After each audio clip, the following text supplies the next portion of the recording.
All right, re-rolling this time. Thank you.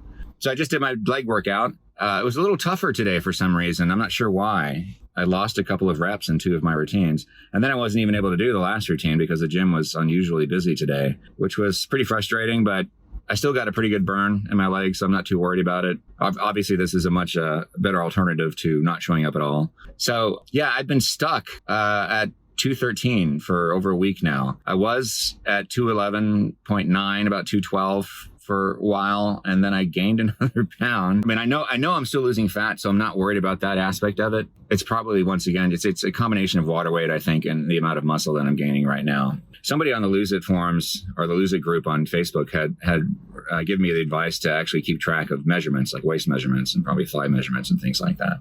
That would be helpful in a situation like this, or where I have another metric that I can use to track my progress other than weight, because weight ain't cutting it for me right now. But I don't want to. I've got enough numbers in my life to obsess over already, weight being one of them. Again, I may change my mind at some point in the future, but right now I'm like, I don't want to measure my waist, get a tape measure out and do that every day.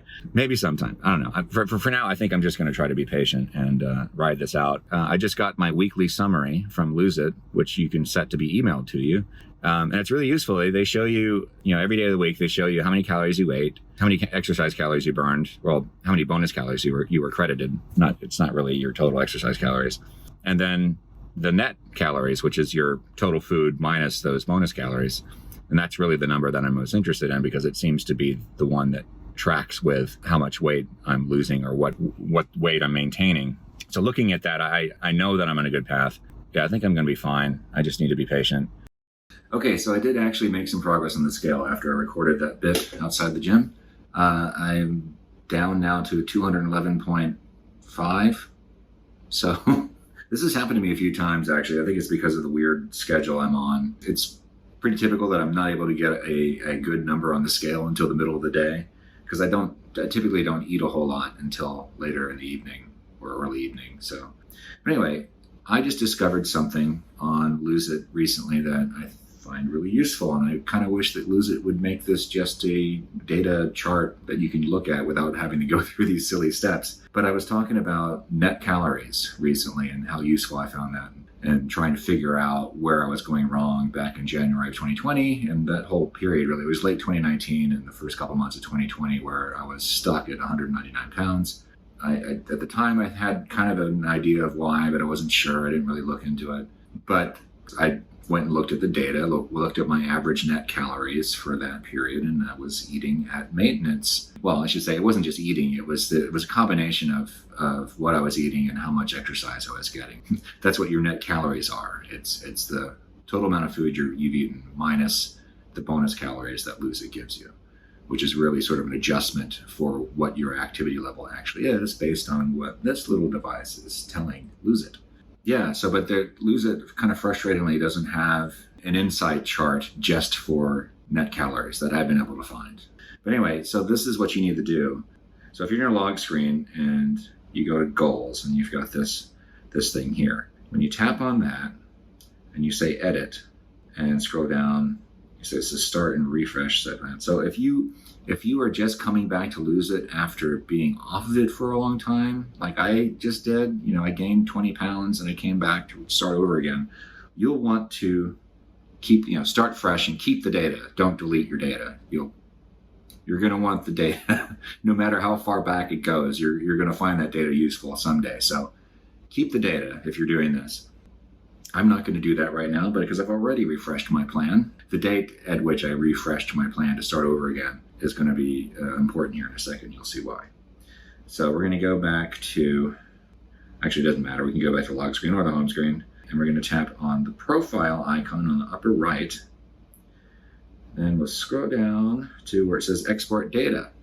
And I never messed with this before, but this is really actually kind of oddly useful. I think the purpose of it is so you can send your reports to your doctor or possibly your weight loss trainer, somebody who's assisting you in your weight loss plan. Maybe that's what it was designed for, but I'm just having them mailed to myself.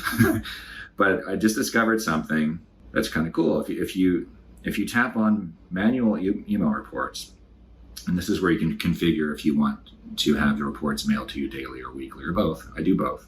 But tap on Program Summary and then tap Email.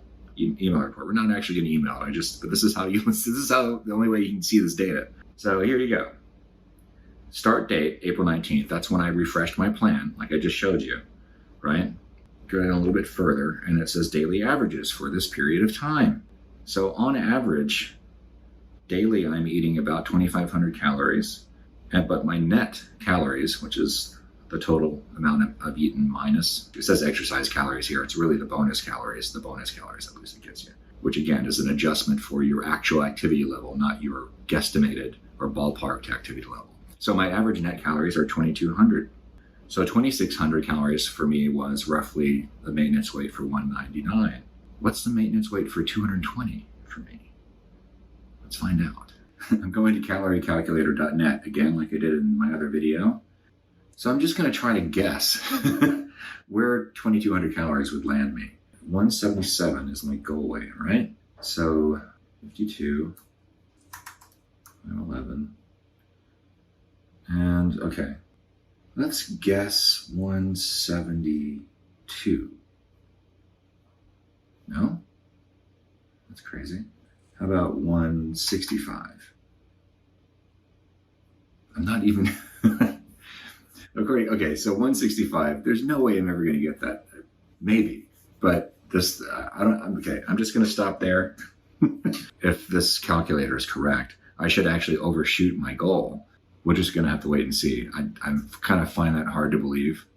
Getting to 177 alone is going to be pretty amazing, but if I actually manage to get down into the 160s, I have not been that light since I was maybe 16. Yeah, it seems highly unlikely, especially with the amount I'm actually working out. I'm already, by the time, if I keep this up, I'm going to be way more muscular than I ever was when I was a teenager. So I don't know. But anyway, point being, that is an easy way for you to check your average net calories. That's something to keep in mind. And until Lucid actually incorporates this into their insights properly, that's how we have to do it, I guess. But, oh, wait, one more thing. So, yeah, remember that new St. Arnold's beer that I talked about a few days ago? It's here. See you next time. Bye.